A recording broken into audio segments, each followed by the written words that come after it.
दोस्तों yes bank की बात करें तो यहाँ पे कुछ बड़ी अपडेट निकल के आ रही है। यस बैंक ने अपने एफडी में ज़बरदस्त फ़ायदा लोगों को करने का ऐलान कर दिया है। एफडी के ऊपर इंटरेस्ट रेट को बढ़ाया है। क्या है लेटेस्ट एफडी के ऊपर इंटरेस्ट रेट उसको समझेंगे। दूसरी तरफ यस बैंक को काफ़ी बड़ी अमाउंट रीपेमेंट के रूप में मिली है, जिसको इस वीडियो के माध्यम से जानने की कोशिश करेंगे। वैसे तो कल स्टॉक के अंदर गिरावट हुई है कुछ। दूसरी तरफ देखें तो जियो फाइनेंशियल सर्विस, जिसको इस बजट के दौरान क्या क्या मिला। वैसे तो जियो फाइनेंशियल का अलग अलग बिजनेस है, जिसमें आप देख सकते हो कि कंपनी डिजिटल बिजनेस कर रही है, जिसमें हर तरह की डिजिटल सेवाएं प्रोवाइड कर रही है। लोन सेगमेंट में है कंपनी, इंश्योरेंस सेगमेंट में है, ब्रोकिंग सेगमेंट में है। तो इस बजट में क्या फ़ायदा हुआ, साथ में हम यहाँ पे इरडा यानी Indian renewable energy development agency limited को भी डिस्कस करेंगे, क्योंकि बजट में ग्रीन एनर्जी सेक्टर को भी काफ़ी प्रावधान रखे गए।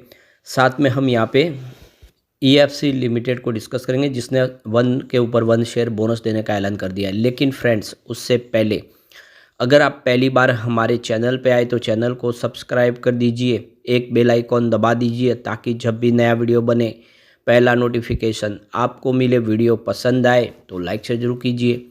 चलो फ्रेंड्स, वीडियो स्टार्ट करते हैं। मैं हूँ आपका दोस्त एसबी दवे और हमारे अपने चैनल ऑनलाइन कमाई में आपका बहुत बहुत स्वागत है। यस बैंक की बात करें तो कल 19.03 पर क्लोजिंग थी सैटरडे के दिन।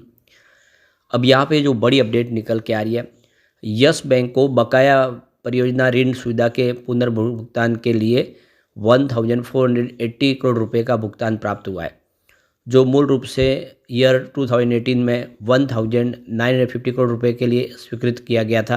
यहाँ पे दूसरी जो बड़ी अपडेट है, यस बैंक ने एफडी के ऊपर ब्याज दर को बढ़ा दिया है। तो प्राइवेट सेक्टर बैंक ने अपने करोड़ों ग्राहकों को तोहफा दिया है। यस बैंक ने फिक्स डिपॉजिट के ऊपर ब्याज दरों को रिवाइज कर दिया है। यस बैंक ने बजट के एक दिन पहले आरबीआई की फरवरी रेपो रेट को लेकर होने वाली बैठक से पहले एफडी की ब्याज दरों में बदलाव किया है।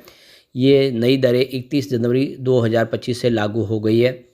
अब सामान्य ग्राहकों के लिए एफडी की ब्याज दरें 3.25% से लेकर 7.75% तक है, जबकि जो सीनियर सिटीजन हैं उनके लिए ब्याज दरें 3.75% से लेके 8.25% तक रहेगी। तो 18 महीने की एफडी पर सबसे ज़्यादा ब्याज दर दी जा रही है, जिसमें आप देख सकते हो कि सामान्य जो ग्राहक हैं उनको 7.75% का एफडी के ऊपर इंटरेस्ट रेट मिलेगा, और जो सीनियर सिटीजन है उनको 8.25% का इंटरेस्ट रेट मिलेगा। तो ये देख सकते हो कि अगर आप ये जितनी भी सभी ब्याज दरें 3 करोड़ रुपए तक की जो एफडी है उसके ऊपर मिल रही है, तो अगर आप 18 महीने के लिए एफडी कराते हो तो आपको सबसे ज़्यादा फ़ायदा होगा। एफडी शुरू करने के लिए न्यूनतम अमाउंट 10,000 रुपीज़ होना चाहिए। सीनियर सिटीजन को 3 साल से कम की एफडी पर सामान्य नागरिकों की तुलना में 0.50% अतिरिक्त ब्याज दिया जाएगा। साथ ही 3 साल या उससे अधिक की एफडी पर 0.75% एक्स्ट्रा ब्याज मिलता है, जो 5 करोड़ रुपये से कम की एफडी पर लागू होता है। तो काफ़ी शानदार फैसला किया गया, इससे कस्टमर बेस में वृद्धि होगी। वैसे इस बार रिजल्ट कंपनी ने बहुत ही शानदार दिया है यस बैंक ने। यस बैंक के बिजनेस में लगातार आप देखें तो तेज़ी जारी है, लेकिन शेयर की प्राइस काफ़ी नीचे है। आने वाले समय उम्मीद है कि यहाँ पे बेहतर होता हुआ दिखाई देगा। अब चलते हम Indian renewable energy development agency limited की तरफ। 193 पर क्लोजिंग थी, यहाँ पे 4.06% की गिरावट हुई। अब यहाँ पे जो बड़ी अपडेट निकल के आ रही है, इरडा ने अपनी बोर्ड मीटिंग रखी थी 1 फरवरी 2025 को, और इस बोर्ड मीटिंग के जो पीछे रखने वजह थी कि जो कंपनी का जो फाइनेंशियल रिजल्ट है Q3 का और 9 मंथ के रिजल्ट है, उसकी रिजल्ट को जो है अपने जितने भी बोर्ड ऑफ डायरेक्टर और अपने जो शेयर होल्डर है उनकी रजामंदी लेने के लिए ये बोर्ड मीटिंग रखी गई थी। इसके अलावा कंपनी का जो मुख्य उद्देश्य था वो कंपनी फंड रेजिंग करने जाती है, और इसके लिए वो तो इक्विटी शेयर जारी करके या फिर क्वालिफाइड इंस्टीट्यूशनल प्लेसमेंट के माध्यम से यानी क्यूआईपी के माध्यम से कंपनी जो फंड रेज करने जा रही है, इसके लिए अपने बोर्ड ऑफ डायरेक्टर की मीटिंग के माध्यम से उसकी रजामंदी लेने के लिए ये मीटिंग रखी गई थी।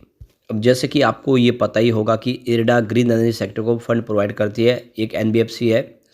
तो यहाँ पे फाइनेंस मिनिस्टर निर्मला सीतारमण ने बजट 2025-26 में देख लो कि पावर और रिन्यूएबल एनर्जी सेक्टर के लिए 48,396 करोड़ रुपए का प्रावधान किया है, जो पिछले साल के संशोधित अनुमान 37,143 करोड़ रुपए से 30% ज़्यादा है। यह राशि देश के ऊर्जा ढांचे को मजबूत करने और रिन्यूएबल एनर्जी के उपयोग को बढ़ाने के लिए आवंटित की गई है। इसमें बिजली मंत्रालय को 21,847 करोड़ रुपए, जबकि जो MNRE है उनको 26,549 करोड़ रुपए मिले।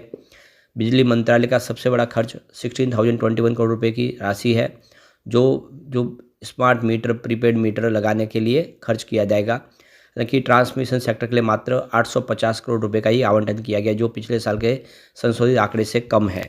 इसके अलावा PM सूर्य घर मुफ्त बिजली योजना के तहत 20,000 करोड़ रुपए की व्यवस्था की गई है, जो पिछले साल बजट से 80% ज़्यादा है। सरकार इस योजना के तहत 1 करोड़ घरों में सोलर पैनल लगाने का लक्ष्य लेकर चल रही है, जिससे आम जनता को सस्ती और स्वच्छ ऊर्जा मिल सके। राष्ट्रीय ग्रीन हाइड्रोजन मिशन को भी इस बजट में बढ़ावा दिया गया है। इस मिशन के लिए 600 करोड़ रुपए दिए गए हैं, जो पिछले साल से दुगुना है। सरकार ने 2030 तक 5 million metric ton green hydrogen उत्पादन का लक्ष्य तय किया हुआ है, जिससे भारत ग्लोबल लेवल पर सबसे आगे जा सके, ग्लोबल हब बन सके इंडिया में। किसानों के लिए भी बजट में खास प्रावधान किया गया है। PM कुसुम योजना के लिए 2600 करोड़ रुपए आवंटित किए गए, जिससे किसानों को सौर ऊर्जा से चलने वाले पंप उपलब्ध कराए जाएंगे। यह पहल देश में स्वच्छ ऊर्जाओं को बढ़ावा देने और किसानों को ऊर्जा लागत कम करने के लिए लाई गई स्कीम है। इसके माध्यम से ग्रीन एनर्जी को बढ़ावा दिया जाएगा। तो आप देख सकते हो कि ये जो बहुत बड़ी रकम है, 48,000 करोड़ के ऊपर की रकम है। तो अलग अलग जो स्कीमों के लिए जो पैसे हैं वो फंड प्रोवाइड करेगी इरडा, तो इस सीधा फ़ायदा इरडा को होगा।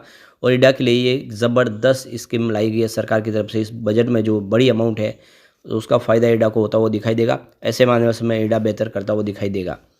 अब चलते हैं जियो फाइनेंशियल सर्विस की तरफ। 241 पर क्लोजिंग थी और यहाँ पे 0.06% की हल्की सी गिरावट देखने को मिली। जैसे कि आपको पता ही होगा कि जियो फाइनेंशियल अलग अलग सेक्टर में अपने बिजनेस को लेकर आगे बढ़ रहे हैं, चाहे वो लोन सेगमेंट हो या फिर वो डिजिटल बैंकिंग का सेगमेंट हो या फिर इंश्योरेंस का सेगमेंट हो। तो इसमें बजट में यहाँ पे जियो फाइनेंशियल को बहुत ज़्यादा फ़ायदा होने वाला है। इस बार जो बजट रखा गया है 50 लाख करोड़ से ज़्यादा का बजट रखा गया है। और यहाँ पे देख के बीते वर्ष जो फाइनेंशियल 2024-25 में 47.16 लाख करोड़ का बजट था, उससे ज़्यादा इस बार बजट बढ़ाया गया है। और डिफेंस से लेकर एग्रीकल्चर तक सब जगह पे सभी सेक्टर को ये बजट बांटा गया है। सबसे ज़्यादा फ़ायदा जो हुआ है वो है आम जनता को, यानी जो मिडिल क्लास है। 12 लाख रुपए तक की रकम को टैक्स के दायरे से बाहर कर दिया गया है। यानी अब जो स्पेशल जो डिडक्शन है, जो देख सकते हो कि 75,000 और 12 लाख रुपए, यानी 12,75,000 तक जो कोई कमा रहा है तो उसको 1 रुपया टैक्स देने की ज़रूरत नहीं है। पहले ये रकम 7 लाख थी, 5 लाख बढ़ा दिए गए।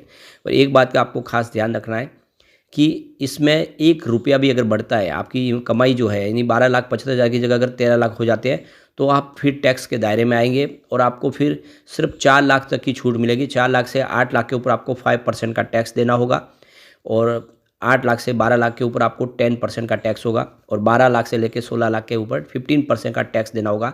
ये 13 लाख बनते ही आपके ऊपर ये सारा टैक्स लग जाएगा। ये आपको खास ध्यान रखना है। सिर्फ 12 लाख के अंदर जिसको रकम है उसी को इसका फ़ायदा मिलेगा, उसको 0 टैक्स आएगा। ये खास आपको ध्यान रखना है। तो अब सालाना जो 12,000 रुपये कमा रहे हैं उनको 80,000 का डायरेक्ट फ़ायदा हो जाएगा। इस बार किसानों के लिए किसान क्रेडिट स्कीम के तहत लोन की लिमिट को 3 लाख से बढ़ाकर 5 लाख रुपये कर दिया गया है। तो यहाँ पे देश में जो किसान क्रेडिट धारकों की संख्या 7.75 करोड़ तक पहुँच गई है। इसके अलावा धन धान्य कृषि योजना भी लाई गई है। तो अब इसमें लोन सेगमेंट में ये सारे के सारे जो लोन तो देख सकते हो कि बैंकों के थ्रू, NBFC के थ्रू ही बांटे जाते हैं। तो इसमें आप देख सकते हो जियो फाइनेंशियल को इसका फ़ायदा होगा। इसके अलावा महिलाओं के लिए भी यहाँ पे देख सकते हो कि 5 साल के लिए 2 करोड़ रुपए तक के टर्म लोन की सुविधा मिलेगी। इस बार लोन बिना गारंटी के आसान शर्तों पे दिया जाएगा। यानी ये जो सेगमेंट है इसमें भी जियो फाइनेंशियल को फ़ायदा होगा लोन सेगमेंट से। इसके अलावा 2025 तक 40,000 नए आवास बनाए जाएंगे। तो कंपनी जैसे कि अब होम लोन सेगमेंट में भी कंपनी काम करी है तो सीधा इसको फ़ायदा होता हुआ दिखाई देगा। ये आप देख सकते हो कि अलग अलग स्कीम का सीधा फ़ायदा जियो फाइनेंशियल को हो रहा है। बुजुर्गों के लिए भी यहाँ पे टैक्स डिडक्शन सोर्स में TDS में 50,000 रुपये से बढ़ाकर 1 लाख रुपये तक कर दिया गया, अमाउंट बढ़ा दी गई है। तो और सीनियर सिटीजन बैंक FD करते हैं या डिपॉजिट करते हैं तो 1 लाख रुपये सिर्फ ब्याज से कमाई होती है, तो अब TDS के दायरे में वो नहीं आएगा। यानी 1 लाख रुपये तक कमा रहे उनको इंटरेस्ट मिल रहा है तो उसका कोई TDS नहीं कटेगा। तो आप देख सकते हो कि ये भी जियो फाइनेंस से संबंधित ही आप देखें इसका फ़ायदा होगा। स्टार्टअप के लिए भी बहुत सारे इस बार ऐलान किए गए लोन बांटने के लिए। इसके अलावा MSMEs को भी फोकस में रखा गया, उनके लिए भी काफ़ी ज़्यादा यहाँ पे स्कीम रखी गई। तो कुल मिला के देख सकते हो कि जियो फाइनेंशियल को बहुत सारा फ़ायदा होता हुआ दिखाई देगा। अब चलते हैं EFCI लिमिटेड की तरफ। 513 पर क्लोजिंग थी, 2.31% की गिरावट देखने को मिली। कंपनी ये अब एक शेयर के ऊपर एक शेयर बोनस देने जा रही है, तो काफ़ी शानदार मौका है। यह देख सकते हो कि इशू रिकॉर्ड डेट भी इसकी आ चुकी है और काफ़ी बड़ा है। पिछले 3 सालों में 2003 ने 45% का मल्टीबैग रिटर्न दिया इसने, और अब 1:1 के रेशो में बोनस देने जा रही है। इसकी रिकॉर्ड डेट है 11 फरवरी 2025। उसके पहले अगर आप शेयर खरीदते हो तो आपको इस बोनस का फ़ायदा मिल जाएगा। यहाँ पे एक रियल इस्टेट कंपनी है और देख सकते हो कि कंपनी का जो बिजनेस है वो काफ़ी अच्छा बिजनेस है, लगातार कंपनी प्रॉफिट में बनी हुई है और अब यहाँ पे साथ में बोनस का भी मौका मिल रहा है, तो निवेश के बारे में सोचा जा सकता है। लेकिन फ्रेंड्स, कोई भी इन्वेस्टमेंट करने से पहले अपने फाइनेंशियल एडवाइज़र से एडवाइस ले ले या अपना खुद का रिसर्च करें, क्योंकि मैंने वीडियो आपके एजुकेशनल पर्पज़ के लिए ही बनाया। वीडियो पसंद आए तो लाइक से जरूर कीजिए और चैनल को सब्सक्राइब कर दीजिए। Thank you friends.